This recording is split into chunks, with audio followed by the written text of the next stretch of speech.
Hello বন্ধুরা, আশা করি তোমরা সবাই ভালো আছো। আজ আমি আলোচনা করতে যাব হযরত নূহ আলাইহিস সালাম এর নৌকার ইতিহাস। এখানে আলোচনা করা হবে হযরত নূহ আলাইহিস সালাম নৌকা বানিয়েছিলেন যেভাবে, নৌকায় যাদের ওঠানো হয় এবং আরোহীদের সংখ্যা।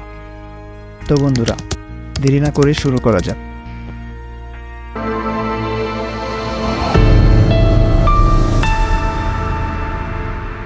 এই কাহিনী এমন এক যুগের যখন গোটা মানব গোষ্ঠী কোনো একটি ভূখণ্ডেই বসবাস করত। যে জুদি পাহাড়ে হযরত নূহ আলাইহিস সালামের নৌকা এসে থেমেছিল তা কুদিস্তান অঞ্চলে ইবনে ওমর দ্বীপের উত্তর পূর্বে অবস্থিত।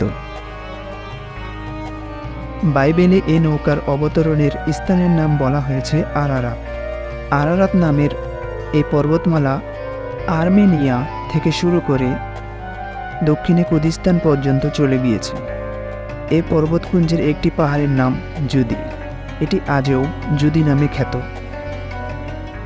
হযরত নূহ আলাইহিস সালামকে আল্লাহ তাআলার পক্ষ হতে নৌকা বানানোর নির্দেশে পবিত্র কোরআনে বর্ণিত হয়েছে এভাবে যে, তুমি একটি নৌকা তৈরি করো, এরপর যখন আমার আদেশ আসবে এবং চুল্লি প্লাবিত হবে তখন নৌকায় তুলে নেবে প্রত্যেক জীবের এক এক জোড়া এবং তোমার পরিবারবর্গকে তাদের মধ্যে যাদের বিপক্ষে পূর্বে সিদ্ধান্ত নেওয়া হয়েছে তাদের ছাড়া, এবং তুমি জালেমদের সম্পর্কে আমাকে কিছু বলবে না, নিশ্চয়ই তারা নিমজ্জিত হবে।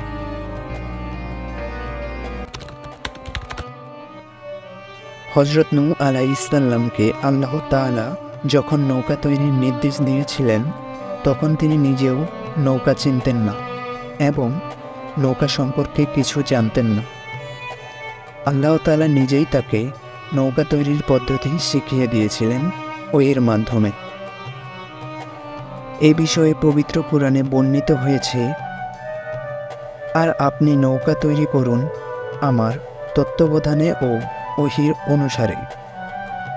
হাদিস শরীফে বর্ণিত হয়েছে, নৌকা তৈরির জন্য প্রয়োজনীয় উপকরণ ও নির্মাণ কৌশল ওহির মাধ্যমে হযরত জিবরাইল আলাইহিস সালাম হযরত নূহ আলাইহিস সালামকে শিক্ষা দিয়েছিলেন।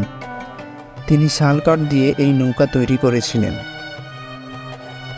কোনো এক ঐতিহাসিক সূত্রে বর্ণিত হয়েছে যে নৌকাটি 300 গজ দীর্ঘ, 50 গজ প্রস্থ, 30 গজ উঁচু ও 3 তলা বিশিষ্ট ছিল।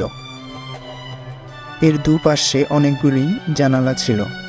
এভাবে ওহির মাধ্যমে হযরত নূহ আলাইহিস সালামের হাতে নৌকা ও জাহাজ নির্মাণ শিল্পের গোড়াপত্তন হয়েছিল। এরপর যুগে যুগে তার উন্নতি সাধিত হয়েছে। নৌকা বানানোর পর হযরত নূহ আলাইহিস সালামকে প্রত্যেক প্রাণীর এক এক জোড়া করে নৌকায় তুলে নেওয়ার নির্দেশ দেওয়া হয়। তবে নূহ আলাইহিস সালামের নৌকায় পৃথিবীর সব প্রাণী তোলা হয়নি, বরং যেসব প্রাণী স্ত্রী পুরুষের মিলনের মাধ্যমে জন্ম হয় এবং পানির মধ্যে বেঁচে থাকতে পারে না সেসব প্রাণী ও পশু পাখি ওঠানো হয়েছিল, জলজ প্রাণী ওঠানো হয়নি। ডাঙায় যেসব প্রাণী পুরুষ স্ত্রীর মিলন ছাড়াই জন্ম নেয় তারাও বাদ পড়েছে, যেমন পোকামাকড়, কীটপতঙ্গ।